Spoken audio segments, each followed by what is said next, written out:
नमस्कार दोस्तों, the story boom universe में आपका एक बार फिर हार्दिक स्वागत है। ये केवल एक कहानी नहीं, ये आपकी कल्पना की दुनिया है।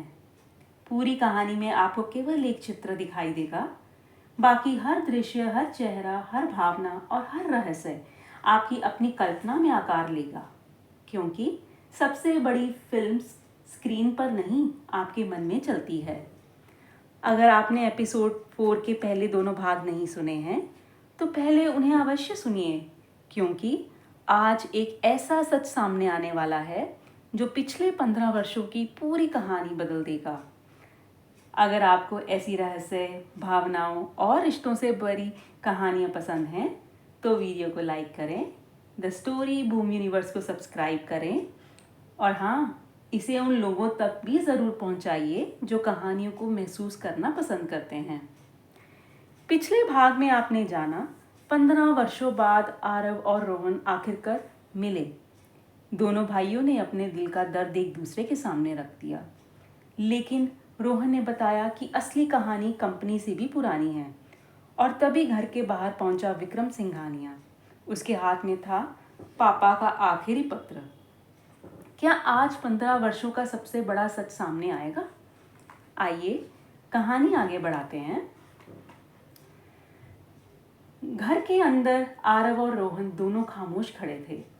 बाहर वह इंसान था जिसके नाम ने 15 साल पुराना दर्द फिर से जगा दिया था, विक्रम सिंघानिया। रोहन ने धीरे से कहा, भैया, आपको जो भी सुनने को मिलेगा कृपया पहले पूरा सच सुनना। आरव ने उसकी तरफ देखा। इस बार मैं किसी की बात अधूरी नहीं छोड़ूंगा। दरवाजे पर फिर दस्तक हुई, ठक ठक। रोहन ने दरवाजा खोला। विक्रम सामने खड़ा था। चेहरे पर वही पुरानी मुस्कान, वही आत्मविश्वास, लेकिन अब उम्र ने उसके चेहरे पर कई निशान छोड़ दिए थे। विक्रम ने आरव को देखा। कुछ पल के लिए तीनों के बीच खामोशी छा गई। फिर विक्रम बोला, तो आखिरकार तुम दोनों भाई फिर साथ खड़े हो गए। आरव की आंखों में गुस्सा था। आपको पता था? विक्रम शांत रहा। क्या? कि रोहन जिंदा है? कुछ सेकंड की चुप्पी हो गई। फिर विक्रम ने धीरे से कहा, हाँ। आरव का चेहरा बदल गया। 15 साल तक आपने मुझे ये सोचने दिया कि मेरा भाई मुझे छोड़कर चला गया। विक्रम ने गहरी सांस ली। आरव, हर कहानी में एक ऐसा हिस्सा होता है जिसे लोग नहीं जानते। आरव ने गुस्से में कहा, कहानी मत सुनाइए, सच बताइए। विक्रम अंदर आया। उसने टेबल पर वह पुराना लिफाफा रखा, वही जिस पर लिखा था आरव के लिए। आरव की नजर उस पर गई। ये क्या है? विक्रम बोला, तुम्हारे पिता का आखिरी पत्र। रोहन चौंक गया। नहीं, यह पत्र मेरे पास था। विक्रम ने उसकी तरफ देखा। हाँ, क्योंकि तुम्हारे पिता ने इसे मुझे सौंपा था। आरव हैरान रह गया। पापा ने? विक्रम ने सिर हिलाया। उन्होंने कहा था जब समय सही होगा तब ये पत्र आरव तक पहुंचाना चाहिए। आरव ने पूछा, तो फिर आपने क्यों नहीं दिया? विक्रम पहली बार चुप हुआ। उसकी आंखों में पछतावे की हल्की झलक दिखाई दी। क्योंकि मैं डर गया था। कमरे में सन्नाटा छा गया। आरव ने कहा, आप डर गए थे? विक्रम ने धीरे से कहा, हाँ, मैं डर गया था, क्योंकि उस पत्र में मेरा सच भी था। रोहन ने गुस्से से कहा, यही वजह थी कि आपने मुझे बदनाम किया? विक्रम ने उसकी तरफ देखा। मैंने तुम्हें बदनाम नहीं किया, मैंने सिर्फ अपना राज बचाने की कोशिश की। आरव ने पूछा, कौन सा राज? विक्रम खिड़की के पास गया। कुछ देर बाहर देखता रहा, फिर बोला, तुम्हारे पिता की कंपनी को नुकसान, वह मेरी गलती थी।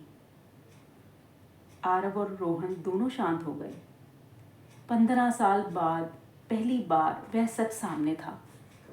विक्रम ने कहा, लेकिन पूरी कहानी उतनी आसान नहीं है।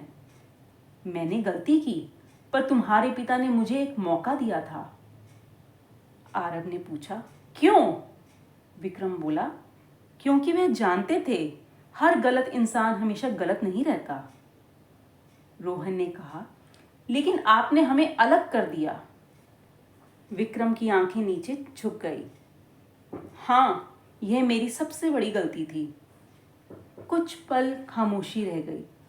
फिर आरव ने पूछा, लेकिन आपने रोहन को जाने क्यों दिया? विक्रम ने रोहन की तरफ देखा।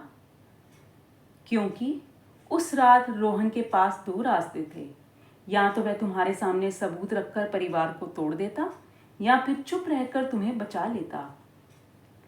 आरव की आंखें भर आई। तो रोहन?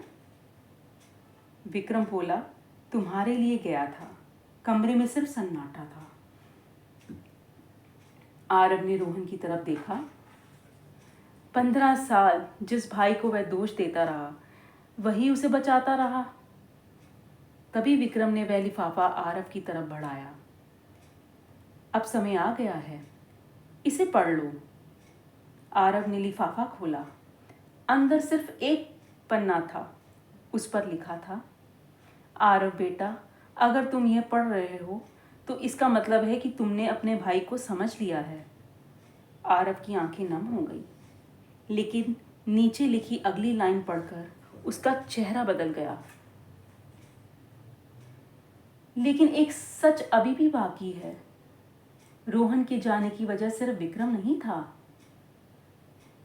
आरव रुक गया। क्या?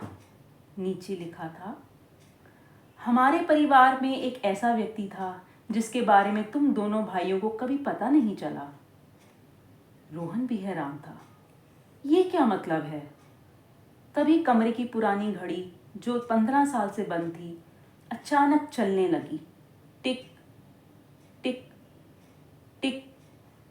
और इस बार सुई जाकर रुकी 11:10 पर। विक्रम का चेहरा बदल गया। उसने धीमी आवाज में कहा, नहीं, ये सच बाहर नहीं आना चाहिए था। आरव ने पूछा, क्यों? विक्रम ने सिर्फ इतना कहा, क्योंकि अगर वह सच सामने आया तो सिर्फ एक रिश्ता नहीं टूटेगा, पूरा परिवार बदल जाएगा। तो दोस्तों, आज की कहानी का ये हिस्सा यही समाप्त होता है। आज की पंक्ति इस प्रकार है, कभी कभी माफ़ी मांगना आसान नहीं होता, लेकिन सच स्वीकार करना उससे भी ज़्यादा मुश्किल होता है। दोस्तों, आज विक्रम ने अपनी सबसे बड़ी गलती स्वीकार कर ली, लेकिन क्या ये पूरी सच्चाई थी? शायद नहीं, क्योंकि पापा के आखिरी पत्र ने एक नया रहस्य खोल दिया है। हमारे परिवार में एक ऐसा व्यक्ति था जिसके बारे में आरव और रोहन दोनों कुछ नहीं जानते थे। और जैसे ही पुरानी घड़ी की सुइयां 11:10 पर रुकी, ऐसा लगा मानो एक नई कहानी अभी शुरू हुई हो। अगर आज का भाग आपको पसंद आया हो तो वीडियो को लाइक कीजिए, द स्टोरी बूम यूनिवर्स को सब्सक्राइब कीजिए और इस कहानी को अपने दोस्तों और परिवार के साथ ज़रूर साझा कीजिए। आपका एक शेयर किसी नए श्रोता तक इस कहानी को पहुंचा सकता है। अगले भाग में आप जानेंगे, पापा के पत्र में छिपा सबसे बड़ा पारिवारिक रहस्य सामने आएगा। आखिर वह तीसरा व्यक्ति कौन था जिसका नाम कभी किसी ने लिया ही नहीं? क्या वह आज भी जिंदा है, या उसकी पहचान आरव और रोहन की पूरी जिंदगी बदल देगी? जानिए अगले भाग में। और याद रखिए, कमरा नंबर 108 का दरवाज़ा हर किसी के लिए नहीं खुलता, लेकिन जिस दिन खुलता है, इंसान वही नहीं रहता जो अंदर गया था। और शायद अगला मेहमान आप भी हो सकते हैं। नमस्कार।